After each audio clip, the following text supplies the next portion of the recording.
তো আমরা আগে একটা ভিপিসি নেই, তো ভিপিসিতে যাব।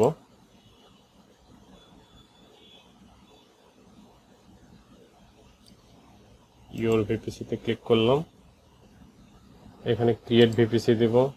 ভিপিসির নাম দিই মাই ভিপিসি, এটা দিয়ে দেবে 192.168.0.0/25 নিতেছি, কারণ আমরা দুইটা সাবনেট ইউজ করব। তো অন্য সব কিছু ডিফল্টই থাকবে, এই জায়গায় ক্রিয়েট ভিপিসি। তারপর আমরা সাবনেট ক্রিয়েট করব। আপাতত একটা সাবনেটই আমাদের দরকার, তো এটা দিলাম আমি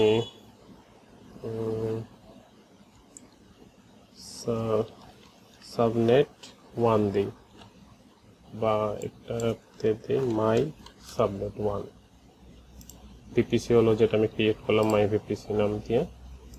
অ্যাভেলেবিলিটি জোনতে আমি এটা দিলাম, আর এখানে আইপি দিব 192.168.0.026।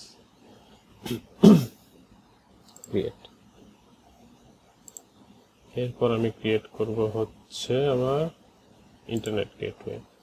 তো ক্রিয়েট ইন্টারনেট গেটওয়ে নাম দিলাম মাই আইজিডব্লিউ, তারপর ক্রিয়েট। এটাকে অ্যাটাচ করতে হবে। তো আমি এখান থেকে সরাসরি এখানে অ্যাটাচ করতে পারি, বা ভুলে যদি আমি এই পেজে চলে আসি, তো যেটার করব সেটাতে ক্লিক করে এখানে অ্যাকশন থেকে অ্যাটাচ টু ভিপিসি। তো কোন ভিপিসির সাথে, এটা হলো এই ভিপিসি, তারপর অ্যাটাচ টু ভিপিসি হয়ে গেল। তারপরে আমি রাউট টেবিলে যাব, এখানে রাউটে ক্লিক করব, এডিট রাউটে দেব।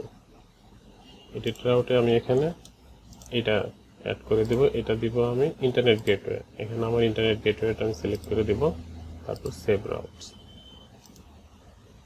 এটা কিন্তু আমার এটাকে সিলেক্ট করে নিতে হবে। তো এটা আমি এটা ছিল রাউট টেবিল, আরটি দিলাম, মাই আরটি 1 দিই, এটা 1 মানে 1 নম্বর। এটার কি চেনার জন্য নামটা দিয়ে দিলাম। তারপর এটার রাউট করলাম, এখন subnet association, edit subnet association select করে দিলাম আমার সাবনেটটা, তারপর সেভ। এইদিকে মোটামুটি কাজ শেষ, এখন শুধু সিকিউরিটি গ্রুপটা। তো এটা নামটা চেঞ্জ করে দিই, মাই এসজি, এটা দিলাম 1। তারপর অ্যাকশন থেকে যাব এডিট ইনবাউন্ড রুলসে। এখানে আমরা এটাকে এনিহার করে দিব, এই জায়গায় এসএসএইচটা অ্যাড করব, এটাও করে দেব এনিহার। তারপর আমি অল আইসিএমপি IPv4 এটাও এনিহার করে দেব, তারপর সেভ রুলস। তো আমাদের ভিপিসির কাজ শেষ। এখন আমরা একটা ইনস্ট্যান্স নিব, এই জন্য আমাদের EC2 তে যেতে হবে। তো EC2 ওপেন করি, ইনস্ট্যান্সে যাই, এই জায়গায় লঞ্চ ইনস্ট্যান্স। ফার্স্টে যেটা সিলেক্ট আছে সেটাই নিলাম, ফ্রি টায়ার, নেক্সট। তো এই জায়গায় আমার ভিপিসি সাবনেট একটা আছে সেটাই সিলেক্ট করলাম। এখানে আমি ইচ্ছা করলে ইনেবল দিতে পারি, বা আমি ইলাস্টিক আইপি নেব, তাই কিছু করলাম না। নেক্সট, তারপরে নেক্সট। এখানে আমার একটা নাম দিতে হবে, তো নেম এটা দেই মাই ওয়েব 1। নেক্সট, এখানে আমি যে সিকিউরিটি গ্রুপটা আছে সেটা সিলেক্ট করবো, তাই select an existing security group. তো যেটা আমি ক্রিয়েট করছিলাম এটা সিলেক্ট করলাম, রিভিউ অ্যান্ড লঞ্চ। এই জায়গায় আমাদের একটা কি বানাইতে হবে আর কি, আমার কাছে কোনো কি নাই। তো এটার নাম দেই কি মাই ওয়েব 1। ডাউনলোড, আমার কিটা ডাউনলোড হয়ে গেছে। তারপর লঞ্চ ইনস্ট্যান্স, ভিউ ইনস্ট্যান্স। তো আমার ইনস্ট্যান্সটা রেডি হচ্ছে। তো আমি এটার জন্য একটা ইলাস্টিক আইপি নিয়ে নিই, এই যে elastic IP, allocate elastic IP address যা আছে তেমনই থাকবে, তবে অ্যালোকেট এখন আমরা অ্যাসোসিয়েট করতে হবে। তো অ্যাসোসিয়েট কার সাথে করব, এখানে আসতেছে না, কারণ আমার ইনস্ট্যান্সটা এখনো রেডি হয়নি। তো আমি রিফ্রেশ দিই, এই চলে আসছে। এটা সিলেক্ট করলাম, তারপর অ্যাসোসিয়েট।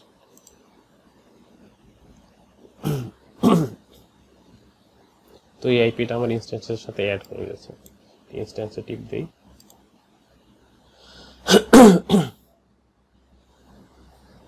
হয়ে গেছে। এখন এটাতে আমি কানেক্ট করব। তো কানেক্টে টিপ দিই, এখানে আমার কানেক্ট করার ইনফরমেশন আছে। তো আমি এখন যাব হচ্ছে আমার এই খুঁটিতে বা পার্টি, যেটাই বলা যায়। আমার কিটা আমি ডাউনলোড করছিলাম। তো আমি আগে পার্টি জেনে যাব, লোড দিব, লোড দিয়ে আমি যাব ডাউনলোডে। ডাউনলোড থেকে আমি এখানে দিব অল ফাইলস, তাহলে আমার এই ফাইলটা দেখাবে। এটা সিলেক্ট করব, ওপেন, ওকে। তো সেভ প্রাইভেট কি, পাবলিক কি না, কিন্তু প্রাইভেট কিতে দিতে হবে। এরপর আমার নাম দিতে হবে। তো আমি এখানে যে নামটা আছে ওইটাই দিব, সেম টু সেম। আর এটা লাস্ট হবে .ppk, এটাতে কিন্তু .pem। সেভ দিয়ে দিলাম, সেভ হয়ে গেছে। এখন আমি এই পিপিকে দিয়ে আমার ঢুকতে হবে, কারণ পার্টি এই পিএমটা বুঝে না আর কি, ওই কিটাকে ওই চিনতে পারে না। তো এখানে আমার হোস্ট নেম দিতে হবে। তো আমি এখান থেকে আমি ইউজার নেম এবং আইপি দুইটাই এখানে কপি করে দেব, দিয়ে দিলাম। এরপর আমি সরাসরি যাব ডাটাতে। না, আমার ডাটা দিতে হবে না, আমি যাব SSH। এখান থেকে অথেন্টিকেশনে ব্রাউজ করব, ব্রাউজ করে এই পিপিকে যেটা সেটা সিলেক্ট করতে হবে, তারপর ওপেন। এটা আমি একটু সেভ করে রাখি, তাহলে কাজে দিবে। এটা হচ্ছে মাই ওয়েব 1, এটা হচ্ছে সেটা। তো এটা সেভ দিয়ে দিলাম। এখন ওপেন, ওপেন হওয়ার কথা, ইয়েস।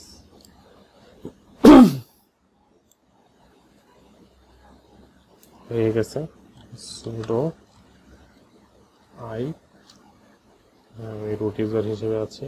এখন আমি দেব ইয়াম আপডেট ওয়াই। তো কোনো আপডেট নাই, অলরেডি সব আপডেট করা আছে। তো এখানে আমরা একটা ওয়েবসাইট বানাবো, এই জন্য আমাদের করতে হবে ইয়াম ইনস্টল httpd ওয়াই। ঠিক আছে, আমাদের httpd ইনস্টল হচ্ছে। এরপর আমরা কি করব, এটাকে রিস্টার্ট দিয়ে দেব। তো systemctl রিস্টার্ট httpd দিলাম। এরপর আমরা এটা এনেবল করব, systemctl দিতে হবে, systemctl enable httpd। এনেবল হয়ে গেছে। এখন আমরা আমাদের HTML ফোল্ডারে যাই, সেটার জন্য cd var www.html ফোল্ডারে যাচ্ছি। এখানে আমরা একটা ইন্ডেক্স ফাইল ক্রিয়েট করব, vi index.html। তো এখানে এখন আমরা এখন কিছু লিখতে পারবো না, কিছু লেখার জন্য কিবোর্ডে আই প্রেস করতে হবে। আই, ইনসার্ট মোড চলে আসছে। এখন আমরা কিছু টাইপ করতে পারবো। তো আমরা দিই h1, দিই মাই ওয়েব 1, তারপর এটা ক্লোজ করি h1 দিয়ে, শেষ। এইটুকুই, আর কিছু লিখতে হবে না।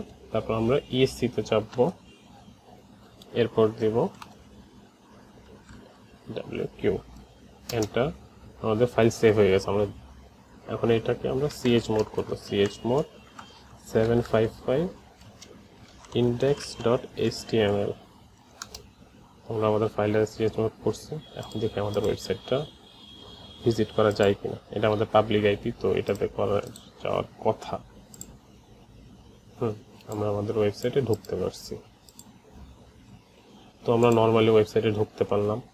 এখন আমরা চাইতেছি যে আমরা HTML ফোল্ডারে আমাদের ফাইলটা রাখবো না, অন্য কোনো ফোল্ডারে রাখতে চাইতেছি। তো সেটার জন্য আমরা কি করি, HTML এর ভিতরে আমরা একটা ফোল্ডারে রাখবো। এই জন্য আমরা একটা ফোল্ডার ক্রিয়েট করি, mkdir।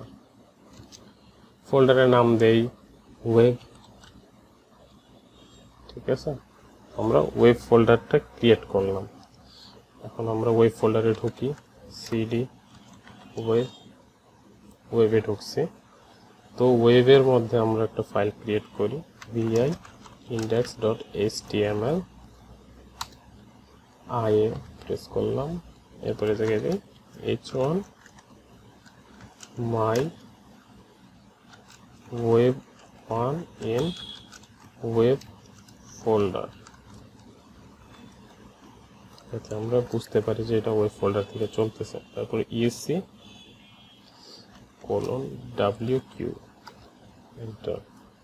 তো এই ফাইলটা আমাদের সেভ হয়ে গেল। এটাকে chmod করে দিই, chmod 755 index.html। তো আমাদের ফোল্ডার এবং ফাইল ক্রিয়েট করা শেষ। এখন আমাদের বলতে হবে যে তুমি HTML এ না গিয়ে HTML এর ভিতরে যে ওয়েব ফোল্ডার আছে সেখানে যাবো। তো সেইটার জন্য প্রথমে আমরা রুটে যাব। তো আমরা এই যে রুটে আছি। এখন আমাদের এখানে কিছু কমান্ড লিখতে হবে। তো কমান্ডটা হচ্ছে vi etc httpd conf.d। এখন আমরা আমাদের যে কোনো একটা নামে ফাইল ক্রিয়েট করতে পারি, আমরা ওয়েব নামে করি, web.conf। তো এখানে কিছু লেখার জন্য আই প্রেস করতে হবে, আই। এখন এটাতে আমরা পোর্টগুলো লিখব, ভার্চুয়াল হোস্ট। এরপর আমরা ট্যাবে চাপ দিব, এরপরে দেব *80 বা 80 এই চিহ্ন।